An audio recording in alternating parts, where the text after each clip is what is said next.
Kane, Professor of International Studies from Indiana University in Bloomington.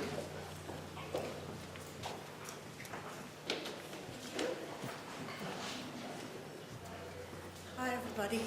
I don't need to talk into that. Can you all hear me? No? Yes? I don't know. Okay. Oh, yeah, all right. But then I gotta hold this too. And then I gotta do this.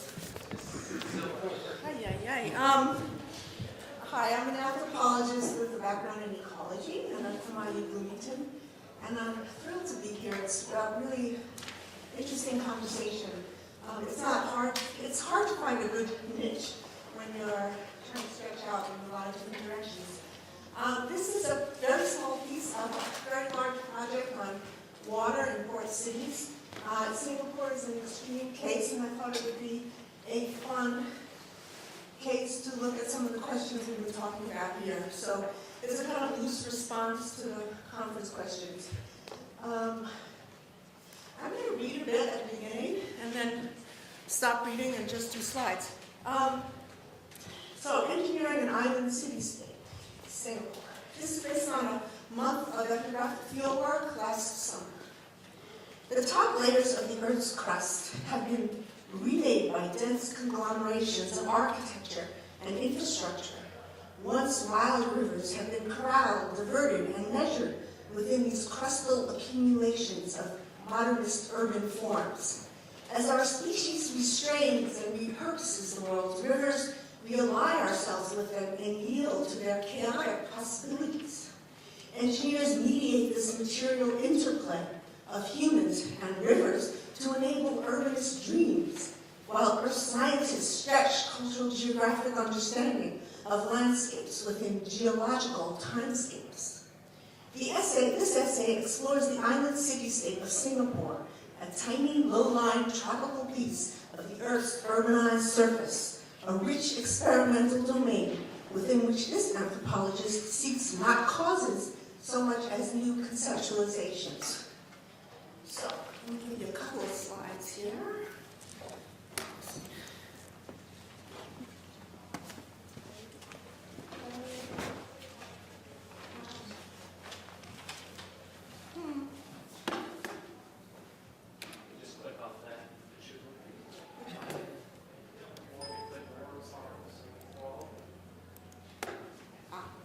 Okay, so here's a picture of topography, right? This is Keppel Harbor before all the big shipping was happening, with some kind of low intensity housing going on there back in 1866, so before all the big development happened.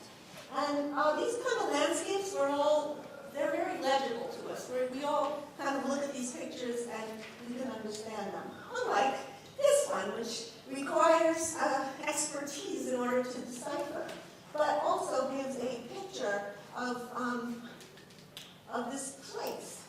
And in particular, I'm going to be looking at two rivers. One, the Singapore River, which you can hardly see. So this is probably the littlest river we're talking about today. And another one, which is an ancient river, which is kind of a ghost river, to use the language of the conference, which is under, I think that's Yellow Branch up there. So visualizing urbanization in the Earth's crust, I think what we're doing here is sort of developing these composite knowledge forms, right? We haven't made a lot of the links and figured out the key terms that unite us, but we're kind of putting things together. I just missed that second one. There. This is the second one. This is the conglomeration. So this is the engineering vision, also not legible to most of us who are not engineers. Singapore is very dense. Most people now live in towers, and these towers are fed by water services, sewage services, transportation, underground. People spend a lot of time underground. There's all these shopping malls. They're all air conditioned. There's as much going on underground as there is above ground. And I want us to think about the space between the top of the towers and the lowest tunnels, because that's what human beings are changing, are transforming. So let me go back to the composite knowledge form. So, art, architecture, engineering, topography, geology, these are all separate ways of conceptualizing this landscape that we are transforming. So, I want to think about the vertical, because all of us usually think about the horizontal, the cartography, the contest over space, and we're usually thinking of surface space, unless we're miners or well diggers. But mostly when we analyze things, and especially when we think about human populations, we're always talking about the surface of the thing. And I think part of our challenge here to incorporate our sciences is to think down, to think thickly, really, rather than surfacely. And there's this, probably the most famous anthropologist who's crossed out of the field, Geertz, who came up with this term thick description for describing cultures, which it comes out of participant observation, where you participate, observe, and figure out what's going on, and write about it, and interpret, and get in there. And so it's not a sort of simple, clear narrative. It's kind of like the opposite of a grand narrative, thick description. So I think we need a thick description that incorporates earth science and history and anthropology. So 3D, three-dimensional interplay of geological agents. And I'm thinking of geological agents as people and earth and rivers. All of us are geological agents. So to incorporate verticality in the process. This is a picture of a piece of a pipe in one of those circulating water treatment things, you know, those big round discs. I think we saw them in one of the images yesterday. So slowly this sediment is sinking and laying down on that pipe. There's all different processes going on in these conglomerations that we create. And so in Singapore,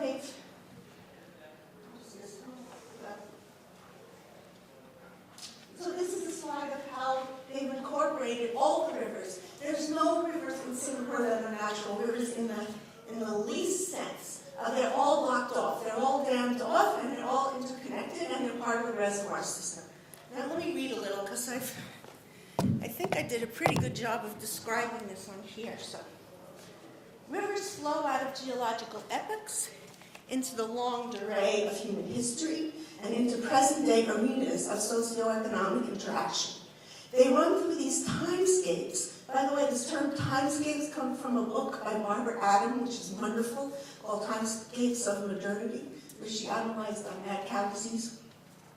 So they run through these timescapes simultaneously, even if our scholarly frames have not. Their lineal directional character morphs with topography and rain, orienting and diversifying patterns of flow and human encounter.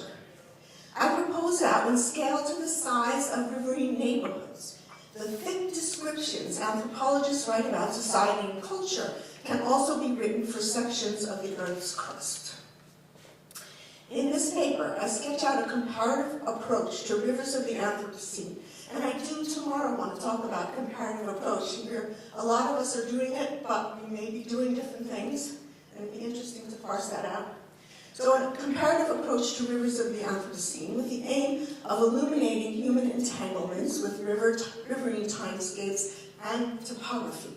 I consider human intention, action, affects, effects relevant to two cityscapes. One whose river has been incorporated into the national hydro hub, the Singapore River, and another whose stream-sized flow is a geological trace that erupts from topographic lows during intense rainstorms into Orchard Road, the former riverbed.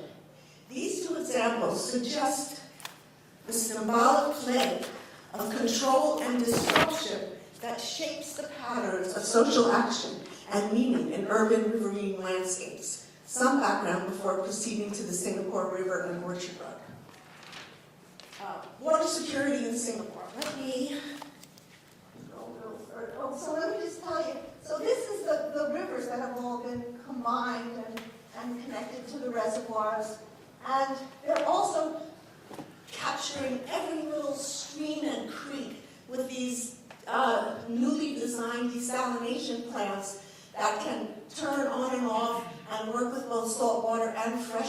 so the cost of having desalination plants running all the time, which is excessive, is avoided. It's the one patent that they've got. Oh, no. I skipped one. Don't look at that yet. How do I go back? There. Okay. Is that backwards? I'm very confused here.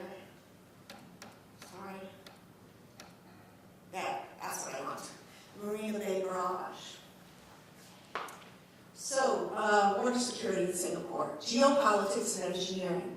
The government of Singapore, exercising its benevolently authoritarian democracy, makes water a top national security priority, investing much of its great wealth in turning vulnerabilities such as water scarcity, pollution, and flooding into engines for innovation. The cleanup of the Singapore River in the 1970s, which entailed eviction of all the small boats called lighters, was the first major attempt of its kind to improve water quality in Asia. Currently, the Public Utilities Board, PUB, literally and virtually integrates and manages the entire water cycle and has established Singapore, in their technology-inflected language, as a global hydro hub of research and development. Regulating the balance between a healthy water supply on the one hand, while controlling floods on the other hand, are the central objectives of water management. So allow me briefly to introduce each. So this is the marine barrage. The sea is on the other side, and this is what used to be the mouth of the Singapore River. It's now shut off, and it's not totally fresh yet because it takes a period of years to actually clean it up. But it will eventually be hooked into the reservoir system that feeds the drinking water supply.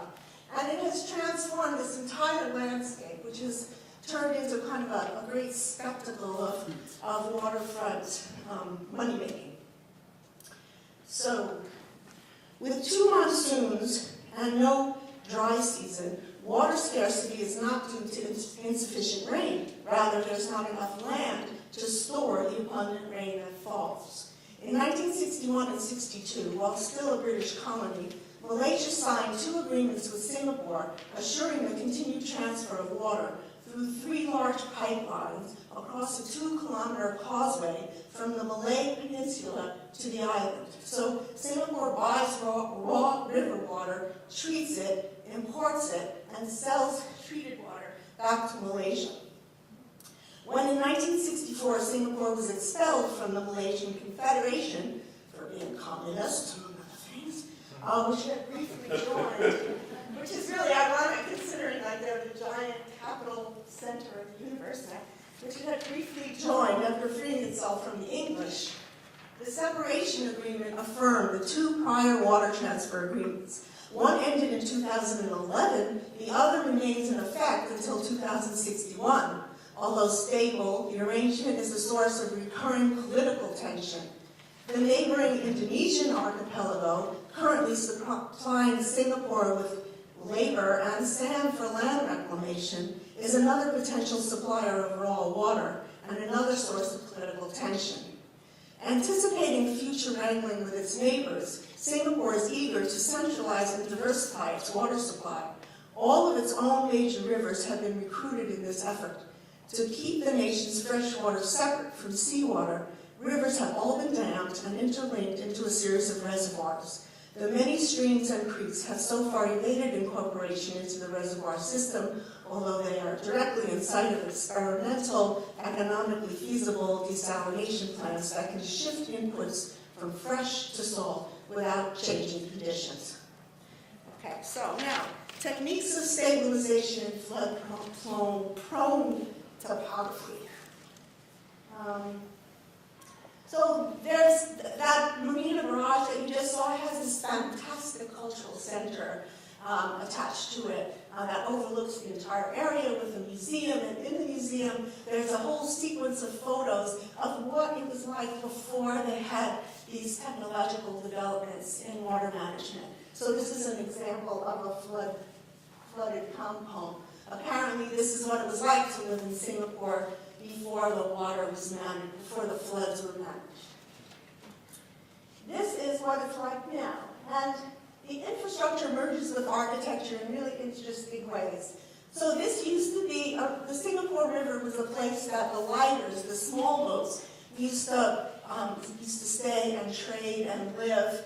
And they used to get the cargo from the big boats and then bring them inland to trade. Well, in the 1970s, the government said, you're all out of here. And now people live in towers, and there's no more boats, and they're cleaning up the river. And turning it into, of course, a place for tourists. But there's a water infrastructure here that's really quite incredible. So these umbrella-looking things actually collect the rainwater and send it down into the river so that it enters into the reservoir system while protecting the tourists so that they can drink and spend money underneath. And it evokes an old-style architecture because in the old days, the houses used to have these extended roofs so that you could walk on the sidewalk and be protected from the rain. So it evokes some architectural romance of the past. One of the concepts that I thought we could import from sociology would be front and back spaces of social interaction, from Goffman. Infrastructural spaces in particular are very often used as back spaces of social interaction. So in the sense of the tourists and the people serving them in the restaurant, that's the front space now. The front space used to be the river where the boats are. People were trading and living and hanging out right on the water. But now the water itself is just the backdrop. But it's also a place where people who didn't really want to be a part of the front stage can hang out and just talk. Can you guys see the pictures? Okay. So these underneath spaces. And the past, rendering the displaced riders of the past for metro riders. This is what's left of the boats. They become art. They become abstracted. They're a picture. And they're there for a very particular reason. They feed the national imagination about what the past was and what it means to be Singaporean. They've been moved from the landscape above, where the money-making is going on, to below, where the transport infrastructure is. And they've changed from real boats, material objects, to these symbolic. Of course, the painting itself is also material, but in a dematerialized way compared to the boats. And so this is looking back up in that same space towards the Marina Barrage, right in front of the Marina Barrage. You see that building? That is a huge casino on the top. So the economy is what's, of course, driving these changes in the way that the river is being configured and repurposed.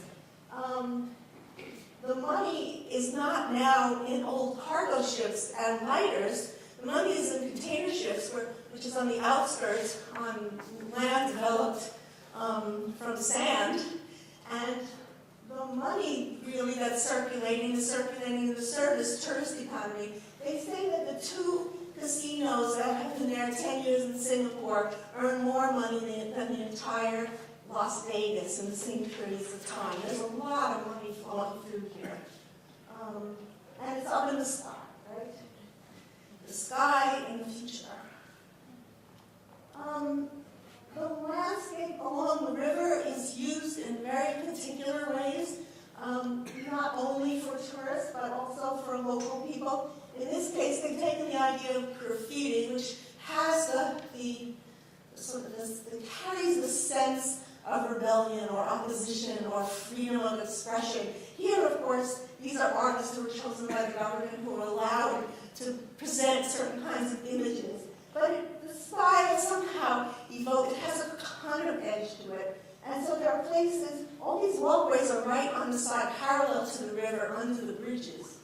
And this is an example. And you see how the image of the tiger, which is, I don't know whether it's pre-colonial or colonial, but it signifies the nation of Singapore, gets repeated. So as you walk through the landscape, these images are recurring in your consciousness, whether you're paying attention really or not.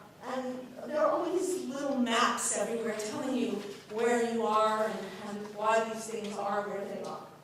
So there's a whole meta-discourse around these images. So this is another piece of the river, just closer to the mouth than where we were with the umbrella place. What used to be on the left, well, over there, that used to be full of boats and people and dirt and noise and trade and food and fish, and is now nothing but these refinished steps. And the action has moved from the river as front space to the side space, where there are now restaurants and bars where the tourists go and the people with money. And history has become these sculptures. And history, of course, is not the history that goes back to the 1300s and 1400s. It's the history that goes back to the colonial period. So you see Raffles, who kind of was the Englishman who founded this area, and you see Chinese trading, and so this is too evoking a history, which actually Singapore never had, because the country was founded in 1965, so there's no there. They really are constructing the sense of themselves as a nation. So I think about this as a kind of re-territorialization of the landscape from a very conscious, planned transition from one kind of use of the landscape to another. And history becomes a material abstraction. So now we switch to Orchard Road. Stephanie, you've got 5 minutes left. Get out of here. All right. Don't shoot the messenger. What? Don't shoot the messenger. No, I won't. Techniques of stabilization in flood-prone topography. Prior to the hypermodern developments of the late 20th century, and I'll try not to talk too fast as compensation here, 40 basins drain the island's undulating topography of rounded hills, with about 20% of the island below ground, so there's not a lot of room here. Local brief and intense rainstorms fill the narrow, short, steep stream beds of the basins, eroding the subdued spurs. This language comes from the geology guys. Subdued spurs. Carving gullies that carry sediment down the broken slopes to the valley bottoms where the floods spread in sheets across estuarine flats. Urbanization has been accelerating these hydraulic processes, putting global city development and the accompanying creature comforts that engender citizen complacency, like air conditioning everywhere, at cross purposes with water management. The resulting problems generates anxiety in the populace and in the government. Today's post-colonial authorities are not so unlike British colonial authorities, who engineered norms and forms of the built environment to enhance the flow of economic activities through Singapore's port. These norms and forms function as social technologies and strategies of power, I think that little anthropological jargon here, to incorporate, categorize, discipline, control, and reform island inhabitants. The mammoth task of structurally maintaining the drainage system that enables the socio-techno-natural island to function is composed of over 803 kilometers of concrete-lined conduits and earth drains. The everyday micro-practices keeping them free of debris is performed by ubiquitous low-paid immigrant workers. Like urban rivers around the world, Singapore's rivers are hybrids of nature, culture, and engineering. Understanding the historically changing techniques of stabilization, I think this is a concept we can use together, techniques of stabilization that sustain and reconfigure riverhood entails analysis of infrastructural practices and dispositions as they differentially unfold in space and time. As key actors, engineers in Singapore and elsewhere are beginning to shift away. How am I doing? Almost time up. Okay, I'm going to finish this paragraph and then run through the pictures. Shift away from the traditional, I need feedback on this because I've read about this and I'm not sure if it's true. Are engineers really shifting away from the, quote, rational approach to urban infrastructure that relies on the pure calculation of pathways like streams, sources like rain, and receptors like drains? They're shifting toward a more holistic risk management approach that is more sensitive to the complexities, uncertainties, and struggles evoked by urban flood episodes. Balancing the probability that events will occur with the probable consequences should they occur, risk matrices delineate the biophysical, hydraulic, and weather signals used to guide decisions about whether and when to trigger intervention, like when to put up the floodgates, which is actually quite an expensive proposition. To what extent this shift will pressure top-down techno-managerial approaches to integrate meaningful citizen participation in the reporting and interpretation of data relevant to decision-making based on risk matrices is an open question. In other words, as engineers start thinking about risk, so is it worth spending this money to put up the floodgates? Is it really going to rain? And who's going to be screwed if it rains? Those are the kinds of questions that I kind of want to explore. So, Orchard Road. This is like, Michigan Avenue in Chicago, or Fifth Avenue in New York. It's kind of the epitome of consumerism. And this is a typical thing, kind of like crazy in a mall on Orchard Road. And globality depends on river rainwater, but you wouldn't really think about it. There are these nice orderly fountains everywhere, kind of signifying. So here's this front stage, backstage idea again. If you look at all these landscapes, especially in elite neighborhoods, the fronts, you see, that's a Botero sculpture, the feet of a Botero sculpture, and another really lovely abstract sculpture, and a fountain. This is where the elites get served by workers. This other place, this is in the back, right? The people who pay to go to the St. Regis Hotel are not hanging out in the canal, but the workers are. This is where they go to smoke, and this is where the English built these drains to accommodate the floodwaters. So infrastructure, backspace, but also mapped in terms of class. Sorry, Stephanie, I'm going to have to stop you there. Sorry. Oh, God, okay.